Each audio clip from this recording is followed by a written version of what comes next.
Hi everybody, and welcome to the Civicore database training for the lnesc Young Readers program. I'm just going to give you a short little video today on how to use the database for our program and all the functionality you can find with it. So the first thing you're going to want to do is go to the website, which is www.lnesc.civicore.com, and just go there. And then you're going to want to log in. If you don't already have a username and a password, you can just email us or call us and we'll set one up for you. It's a really easy process. Oh, and I should mention at this point also that a lot of this information I'm about to tell you today can be found in your program handbook under the pages 18 through 23. So if you want to bring that out and follow along, you can do so, or if you need it as a reference at a later point, it's there for you. So you'll just want to log in here. And now you're here at the home page.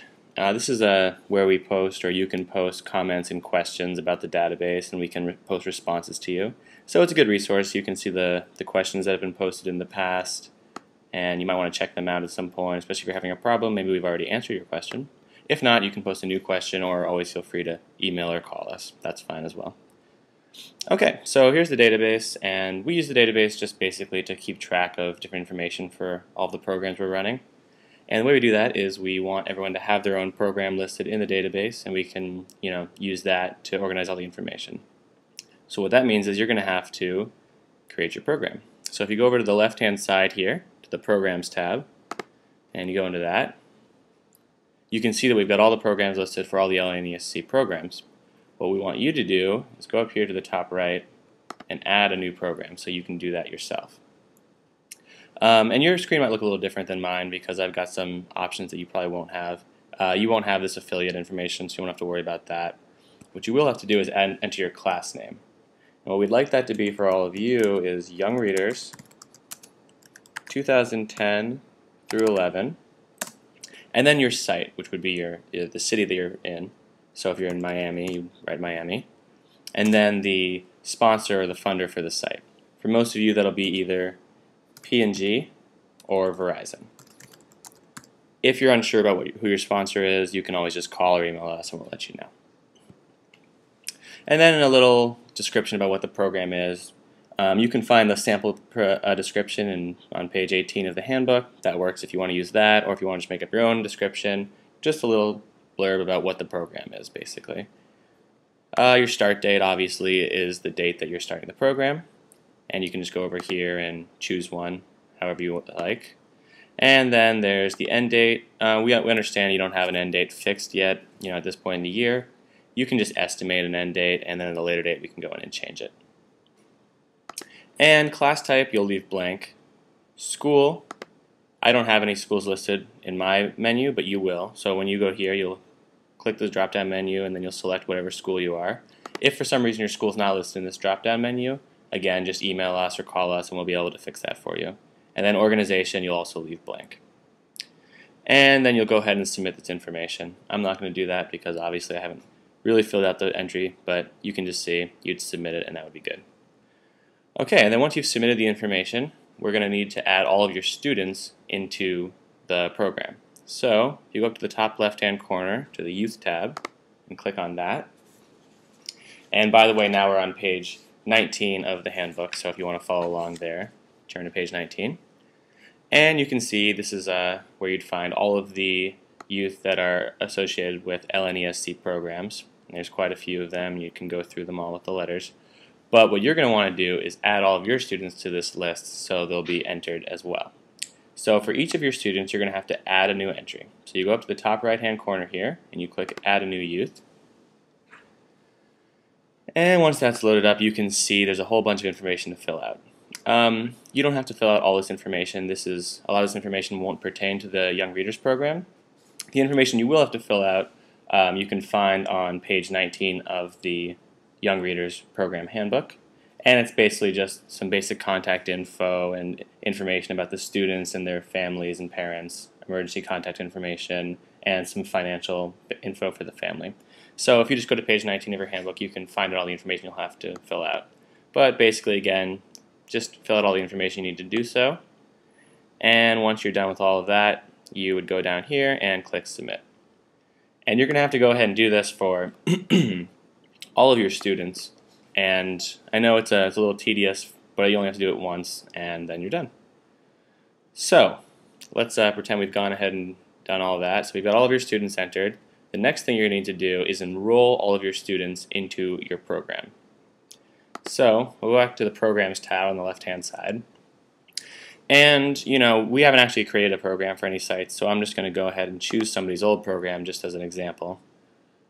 Go down to the Young Readers Dallas 2009-2010 program.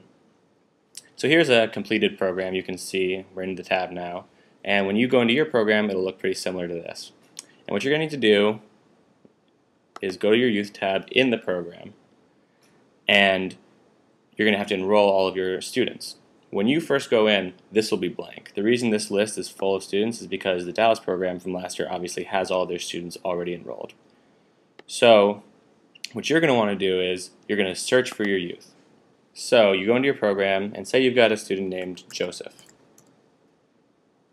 As you can see, when I type in Joseph, I get a search listing for all 3 Josephs in the lnesc database. And over to the right, I've got a little green check mark and an enroll button next to each student. So if I wanted to enroll one of these students, I could just go to the corresponding enroll button, click it, and then they would be added to this list below of enrolled youth. I'm not going to do it because I don't want to mess with this entry, but you can see how it would work. And again, you're just going to go through for all of your students and enroll them manually into your program. Okay, so that was page 19 and as well 20 of the handbook. Now we're moving on to 21. Now we're going to start getting into the things we actually want to get information about through your program. We want to be able to track student attendance.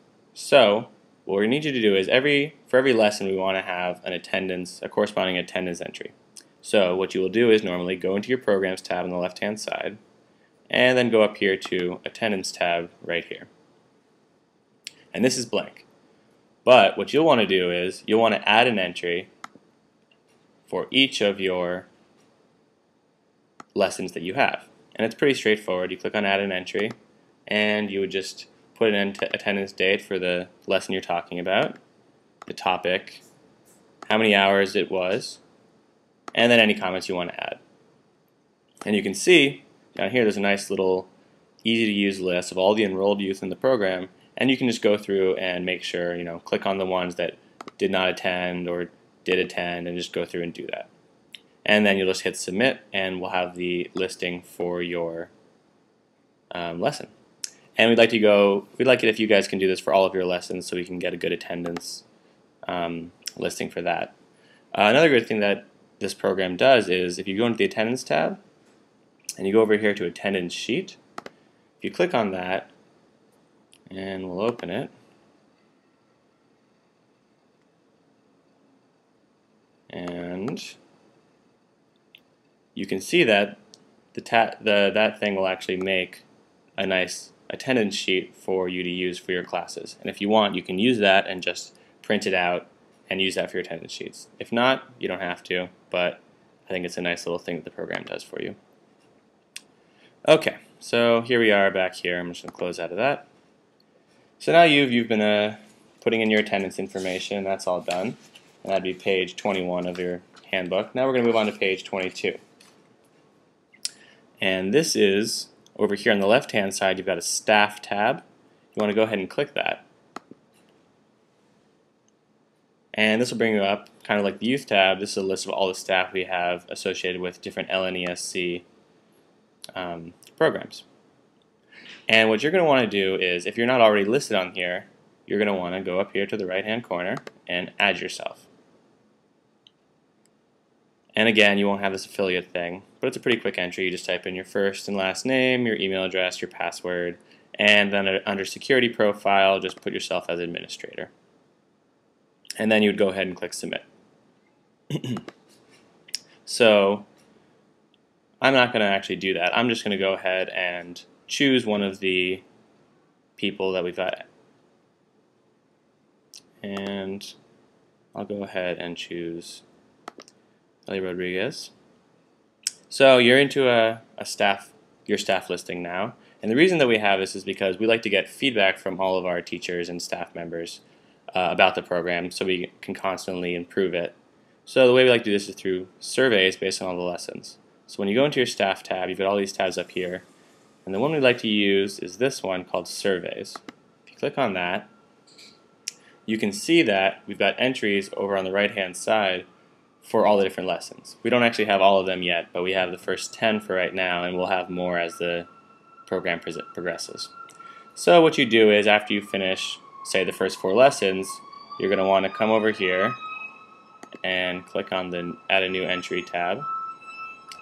And you can see it's just like a basic survey that you can fill out. It's pretty quick. You just put in the information as you see it, and then you would go ahead and hit Submit. So pretty simple, but we'd like you guys to do it for all of the different entries we have listed here. So when you finish the 4th lesson, go ahead and finish this entry. When you finish the 6th lesson, this entry, and etc.